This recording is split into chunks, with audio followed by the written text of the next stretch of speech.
नमस्कार। विज्ञान, प्रौद्योगिकी, आविष्कार और नवाचार से जुड़े देश के लोकप्रिय कार्यक्रम ज्ञान विज्ञान में आपका स्वागत है। इस हफ्ते की ताजा वैज्ञानिक गतिविधियों के साथ मैं राकेश अंदानिया एक बार फिर से हाजिर हूं। आज के अंक में जानेंगे शरीर में विटामिन B12 की कमी के कारणों पर किए गए एक ताजा अध्ययन के बारे में और ट्यूमर का पता लगाने वाली एक नई और बेहतर तकनीक के बारे में। खबरें और भी होगी, लेकिन पहले नजर डालते हैं इस अंक की सुर्खियों पर। आरओ वाटर से हो सकती है शरीर में B12 की कमी, वडोदरा के अस्पताल में किए गए ताजा अध्ययन के नतीजे। मशीन लर्निंग आधारित कंप्यूटेशनल टूल लगाएगा ट्यूमर का पता, IIT मद्रास के वैज्ञानिकों ने विकसित की नई तकनीक। विज्ञान और प्रौद्योगिकी से जुड़ी देश और दुनिया की कुछ और ताजा गतिविधियां हमारे खास सेगमेंट साइंस एक्सप्रेस में, और ज्ञान विज्ञान का special segment history of science. जानिए आने वाले हफ्ते के विज्ञान के इतिहास के बारे में। और अब खबरें विस्तार से। भारतीय प्रौद्योगिकी संस्थान मद्रास के शोधकर्ताओं ने मस्तिष्क और रीढ़ की हड्डी में होने वाले कैंसर का बेहतर तरीके से पता लगाने के लिए मशीन लर्निंग आधारित एक कंप्यूटेशनल टूल विकसित किया है। खास बात यह है कि यह टूल सार्वजनिक रूप से ऑनलाइन उपलब्ध है, जिसका आसानी से उपयोग किया जा सकता है। देखिए ज्ञान विज्ञान की यह रिपोर्ट। ग्लियोब्लास्टोमा मस्तिष्क और रीढ़ की हड्डी में तेजी से और आक्रामक रूप से बढ़ने वाला ट्यूमर है। इस ट्यूमर को समझने के लिए शोध जारी है, लेकिन फिलहाल इसके चिकित्सीय विकल्प सीमित हैं और इनिशियल डायग्नोसिस से सर्वाइवल रेट 2 साल से भी कम होता है। ऐसे में प्रोटीन्स में वेरिएंट्स के कार्यात्मक परिणामों का मूल्यांकन करना जरूरी है, जो ग्लियोब्लास्टोमा के लिए जिम्मेदार होते हैं। इसके द्वारा रोगियों के लिए मौजूद चिकित्सीय सुविधाओं को एडवांस करने में मदद मिलेगी। हालांकि सभी देखे गए वेरिएंट्स की तुलना में बीमारी पैदा करने वाले ड्राइवर म्यूटेशन की पहचान करना एक मुश्किल काम है। इसी कड़ी में भारतीय प्रौद्योगिकी संस्थान मद्रास के डिपार्टमेंट ऑफ बायोटेक्नोलॉजी में कार्यरत प्रोफेसर एम माइकल ग्रोमेहा और उनकी टीम ने GBM ड्राइवर विकसित किया है, जो ग्लियोब्लास्टोमा में ड्राइवर म्यूटेशन और पैसेंजर म्यूटेशन की पहचान करता है। ये एक वेब सर्वर है जिसको विकसित करने के लिए amino acid properties, di and tri peptide motifs, conservation score और पोजीशन स्पेसिफिक स्कोरिंग मैट्रिक्स का ध्यान रखा गया है। इस शोध में ग्लियोब्लास्टोमा से पीड़ित 9,386 ड्राइवर म्यूटेशन और 8,728 पैसेंजर म्यूटेशन मरीजों का विश्लेषण किया गया है। शोध में ग्लियोब्लास्टोमा में ड्राइवर म्यूटेशन की पहचान 1,809 म्यूटेंट के ब्लाइंड सेट में 81.99 की सटीकता से की गई है, जो मौजूदा कंप्यूटेशनल मेथड से बेहतर है। ये मेथड पूरी तरह से प्रोटीन सीक्वेंस पर निर्भर करता है। इस शोध को ब्रीफिंग इन बायोइन्फॉर्मेटिक्स पत्रिका में प्रकाशित किया गया है। ये मेथडोलॉजी यानी प्रक्रिया पोर्टेबल है, इसलिए इसका दूसरी बीमारियों में भी इस्तेमाल किया जा सकता है। साथ ही चिकित्सीय रणनीतियों में भी ये म्यूटेशन स्पेसिफिक ड्रग टारगेट की पहचान में उपयोगी साबित हो सकता है।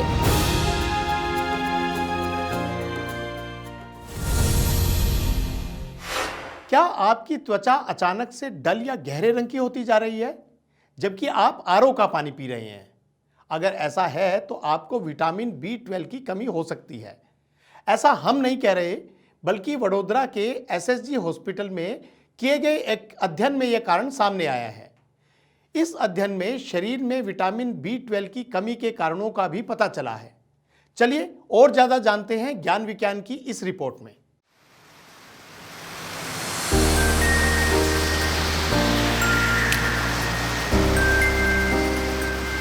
रिवर्स ऑस्मोसिस यानी RO वाटर आज हमारी जिंदगी की जरूरत बन गया है, लेकिन वडोदरा के SSG हॉस्पिटल में किए गए एक शोध में ये सामने आया कि RO वाटर विटामिन B12 की कमी का कारण बन सकता है।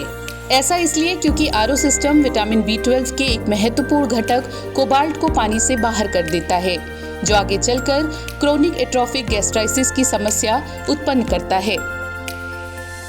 विटामिन B12 एक महत्वपूर्ण पोषक तत्व है जो शारीरिक क्रियाओं जैसे कि रेड ब्लड सेल्स के उत्पादन, DNA सिंथेसिस और नर्व फंक्शन के लिए महत्वपूर्ण होता है। RO सिस्टम उन माइक्रो ऑर्गेनिज्म को भी खत्म कर देता है जो शरीर में विटामिन B12 का उत्पादन करते हैं। इस अध्ययन के लिए डॉक्टर्स ने लॉजिस्टिक रिग्रेशन मॉडल का उपयोग किया, जिसके लिए एसएसजी हॉस्पिटल में 160 ऐसे लोगों को चुना गया जिनमें विटामिन B12 की कमी थी और साथ ही 160 ऐसे लोगों को चुना गया जिनमें B12 सामान्य स्तर पर मौजूद था।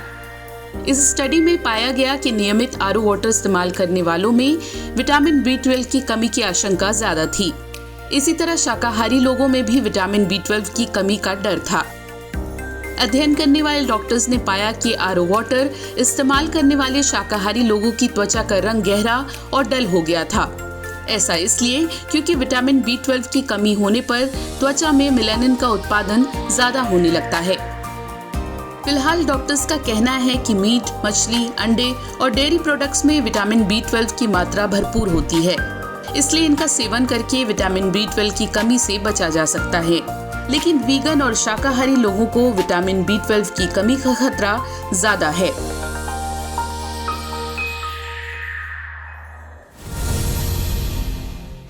और अब साइंस एक्सप्रेस में नजर डालते हैं विज्ञान जगत की कुछ और ताजा गतिविधियों पर। अरोरा, जिसे उत्तरी गोलार्ध में नॉर्दर्न लाइट्स के रूप में जाना जाता है, केवल उत्तरी या दक्षिणी ध्रुव के पास ही दिखाई देती हैं। लेकिन हाल ही में अरोरा को पहली बार भारत में देखा गया। लद्दाख के हानले में भारतीय खगोलीय वेधशाला ने 22 और 23 अप्रैल की रात को अपने कैमरे में अरोरा रोशनी को कैद किया। अरोरा की रोशनी ने आकाश को हरे और पीले रंग के अनूठे रंग से रंग दिया था, जिसमें नारंगी और सफेद रंग के छींटे भी दिखाई दे रहे थे। भारतीय खगोलीय वेधशाला का संचालन करने वाले बेंगलुरु स्थित इंडियन इंस्टीट्यूट ऑफ एस्ट्रोफिजिक्स द्वारा ये जानकारी साझा की गई। 21 अप्रैल को पृथ्वी से टकराने वाले एक तीव्र भूचुंबकीय तूफान के कारण लद्दाख सहित पृथ्वी के कई क्षेत्रों में मंत्रमुग्ध कर देने वाले अरोरा दिखाई दिए। दरअसल अरोरा एक प्राकृतिक घटना है जो तब होती है जब सूर्य से विद्युत आवेशित कण पृथ्वी के वायुमंडल में मौजूद ऑक्सीजन और नाइट्रोजन जैसी गैसों से टकराते हैं। ऑप्टिकल ट्विजर्स का इस्तेमाल करते हुए वैज्ञानिकों ने मुलायम मिट्टी के कोलाइड्स के भीतर मिट्टी के सूक्ष्म कणों की गति को ट्रैक करने का एक तरीका खोज निकाला है। इसके जैविक प्रणालियों में अनुप्रयोग ने वर्ष 2018 में भौतिकी में नोबेल पुरस्कार दिलाया था। इस नई खोज का उपयोग ड्रग डिलीवरी जैसे क्षेत्रों में किया जा सकता है।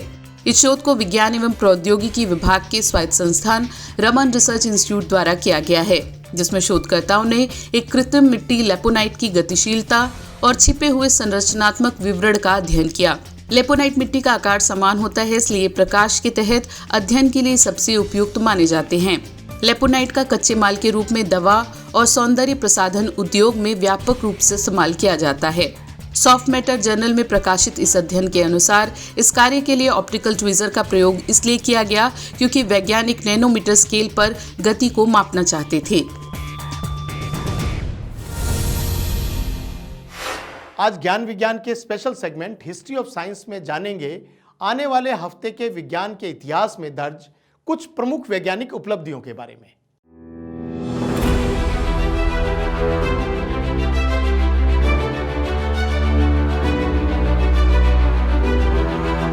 बेलीज बेल्ट सूर्य ग्रहण के दौरान सूर्य पर दिखने वाला एक चमकीला वलयाकार स्पॉट है। इसका नाम अंग्रेजी खगोल विज्ञानी फ्रांसिस बेली के नाम पर रखा गया, जिन्होंने पहली बार 15 मई 1836 को लगे ग्रहण के दौरान इस वलयाकार आकृति की ओर सबका ध्यान आकर्षित किया। 9 मई 1882 को संयुक्त राज्य अमेरिका के पेटेंट कार्यालय ने विलियम फोर्ड को उनके स्टेथोस्कोप के डिजाइन के लिए पेटेंट जारी किया था। स्टेथोस्कोप में 2 ईयरपीस एक सिंगल बेल से जुड़े होते हैं। इस डिजाइन के स्टेथोस्कोप का दुनिया भर में प्रचलन आज भी जारी है।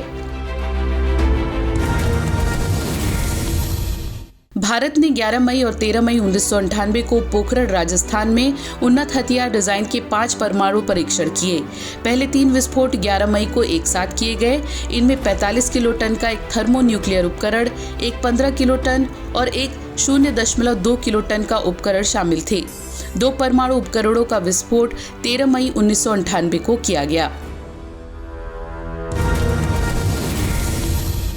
इंग्लिश चिकित्सक एडवर्ड जेनर ने 14 मई 1796 को सफलतापूर्वक विश्व की पहली वैक्सीन विकसित की। जेनर द्वारा की गई इस खोज में ग्वाले के हाथ पर हुए चेचक के घाव से पदार्थ लेकर 8 साल के जेम्स फिलिप को लगाया गया था और इस तरह दुनिया की पहली वैक्सीन की शुरुआत हुई। तो आज के अंक में बस इतना ही। विज्ञान, प्रौद्योगिकी, नवाचार और आविष्कार की ताज़ा जानकारियों के साथ अगले हफ्ते आपसे फिर होगी मुलाकात। तो बने रहिए हमारे साथ वैज्ञानिक सोच के साथ। नमस्कार।